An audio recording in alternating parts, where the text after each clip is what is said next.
আমরা জানি সে টিকটকার, মানুষ জিজ্ঞাসা করলে কয় ইউটিউবার। আরে চললি বললি তেনার গলি রোস্টিং করে আর কয়দিন চলবি? ছাড় এইসব ছাড়, নাম বলো, যারটা বেশি ভালো লাগবো তারটাই যাবো। তাড়াতাড়ি কমেন্ট বক্সে নাম। অবশেষে আমাদের একটা ছেলে বাবু হইছে, তো আপনারা সবাই বেশি বেশি কমেন্ট করেন যে ওর কি নাম রাখা যায়। হ্যালো ভাইরা, কি অবস্থা সবার? বুঝতেই তো পারতেছেন আজকে কোন টপিকের উপর কথা বলতে চলেছি। তো চলেন একটু মশলাপাতি মাখাইয়া এই উমর আর কামরুল দেখাইয়া।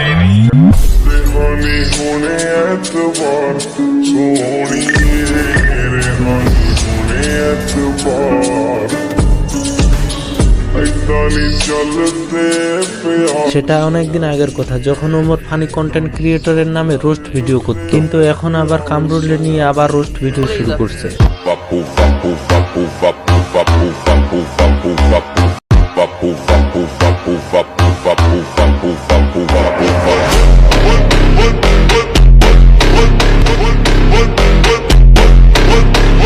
কিন্তু ওমর কেন এই ভিডিওটা বানাইলো? কয়েকদিন আগেও তাদের মধ্যে এই বিষয়টা নিয়ে কন্ট্রোভার্সি ছিল, বারবার কেনই বা এই কন্ট্রোভার্সিকে সামনে নিয়ে যাচ্ছে।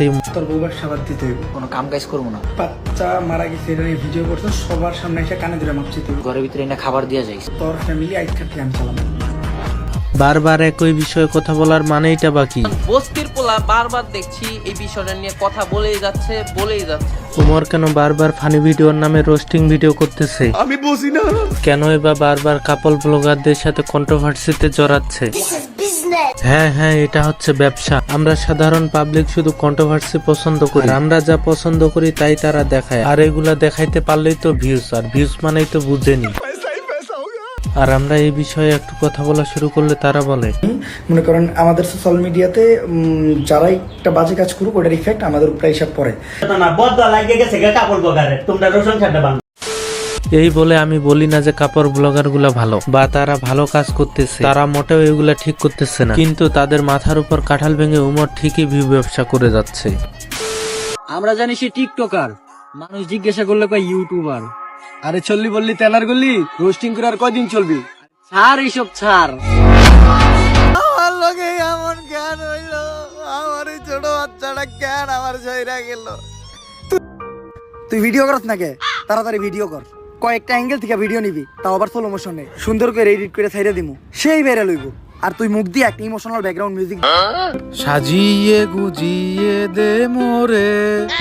হ্যাঁ, উমর ঠিক এইভাবে মানুষকে ইনসাল্ট করে তার ভিডিওতে ভিউ আনে। দেখবেন পরের ভিডিওতেও কারো না কারোর সাথে কন্ট্রোভার্সিতে জড়িয়ে আরেকটা ভিডিও আনছে। এভাবেই চলে তার ভিউয়ের ব্যবসা, আর আমাদেরকে বানায় সবসময় বকা। তাই এখনো সময় আছে, সচেতন হন। একজন ব্লগারের সন্তান মারা গেছিল জন্মের কিছুদিন পরে, সেটা আপনারা সবাই দেখেছেন। তাকে বিভিন্ন ভাবে আপনারা অনেকভাবে ছোট করেছেন, তাকে নিয়ে ট্রোল করেছেন। আমার কথা হচ্ছে, আমার পাপের শাস্তি আমি পাবো, ওর পাপের শাস্তি ও পাবে, আপনার পাপের শাস্তি আপনি পাবেন। এগুলো নিয়ে হচ্ছে বেশি বাড়াবাড়ি হয়ে যাচ্ছে, যে একটা লাশ বানাচ্ছেন, বানায় কবরে নিয়ে যাচ্ছেন। বিষয়টা হচ্ছে কিছু এগুলো বিষয় হচ্ছে কিয়ামতের আলামত। কিছু বস্তির পোলাপাইন এগুলো তৈরি করতেছেন। দেখেন যারা বস্তির পোলাপাইনকে এগুলো কাজ করতেছেন, যে ইসলামকে ছোট করতেছেন, একবার বিবেক খাটায় দেখেন, বিবেকের জন্য আপনারা ইসলামকে ছোট করতেছেন। এগুলো নিয়ে পদক্ষেপ নেন না। তারা হচ্ছে কারে কাছে বইলা দেন, এই বিষয় নিয়ে পদক্ষেপ নেন কেন রে ভাই? এই যে একটা লাশ বারবার তৈরি করে কবরে নিয়ে যাচ্ছে, এগুলা কি মানে কোনোভাবে ইসলামিক ভাবে জায়েজ কিনা একটু আপনাদের কাছে করছি। একটা মানে জারক সন্তান বস্তির পোলা বারবার দেখছি এই বিষয়টা নিয়ে কথা বলেই যাচ্ছে। তো আমি আর কিছু বললাম না, আজকের ভিডিওটা এই পর্যন্ত। আশা করি সবাই ভালো থাকবেন। আল্লাহ হাফেজ।